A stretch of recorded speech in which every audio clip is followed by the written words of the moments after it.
I travel a lot in my work, and I shoot quite a bit of video out of airplane windows, and I'm quite fascinated by the structure of cities, the geometry of cities, especially American cities.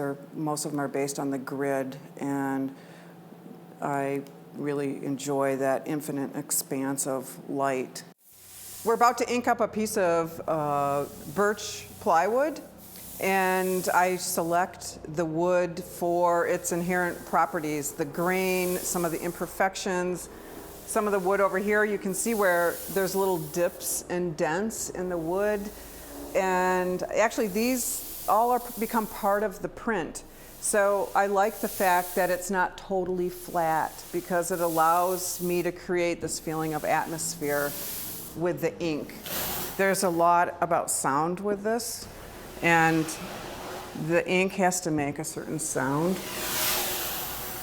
That way you know it's perfect, and you can hear this little hiss sound. The paper is very thin. It's handmade in Japan. So it also has imperfections in it, which make it unique.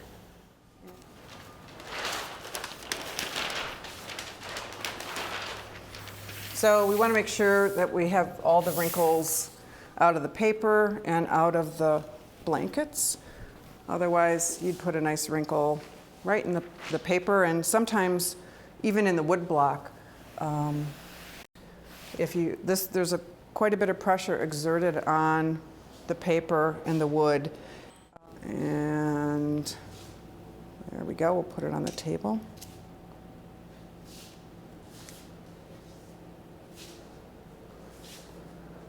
So this is getting nice and dark, just how I like it. We're starting to pick up a little bit of the grain in the wood here.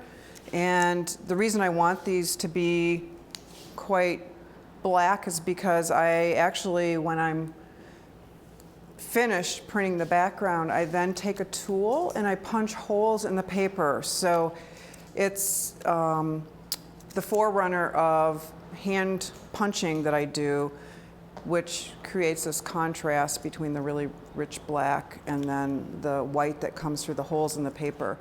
This stencil is actually a chart that is from information on atmosphere and wind and ozone. I look at atmospheric data, and I'm interested in the graphics that describe some sort of condition.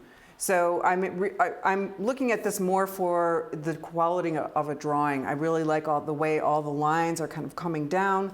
So I use that as a stencil or a template to punch holes in my paper. And before I start punching, I actually take a marker and draw on top of here, and I find some gesture that I like in the data, and then I start punching. So I have a variety of tools here that I use, and once I'm done, I constantly, while I'm doing this, as you can see, I can't see what I'm doing underneath, but I actually have to stop and look at my print and how it's starting to interface with the wood grain, with the view of a city below, because if I overpunch, there's no going back. So as I get closer to finishing one of these prints, I pull it off the wall and I put it on a white backdrop so I can see if I want to add any more lights in a certain area,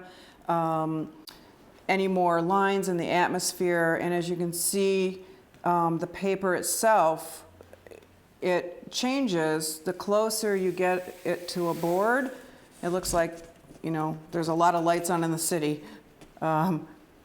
And that's what I like. It moves. It's never quite the same depending on the atmosphere. Art matters, so in one regard, you're not crazy.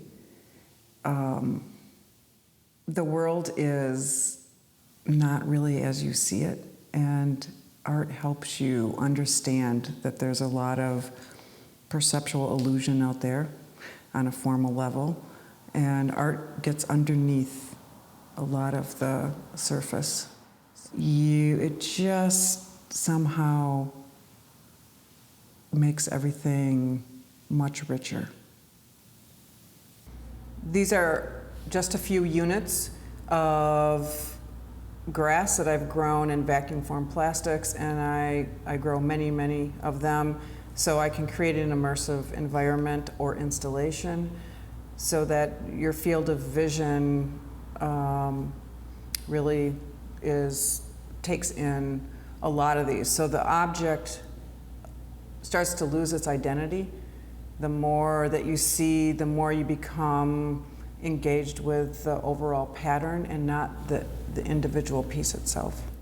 I just came from, I had a month residency in Banff in Alberta, at the Banff Centre for the Arts in Alberta, Canada. And there were artists from all over the world there. And in conversation, you might talk about where you're from, and anytime I mention Detroit, hands down, every response is, oh, I really want to come to Detroit. I've heard so many things about Detroit. Whereas 10 years ago, you would travel and people would have, sympathetic words. Oh, you're from Detroit. It was almost like you had just buried somebody, where they would be sending condolences.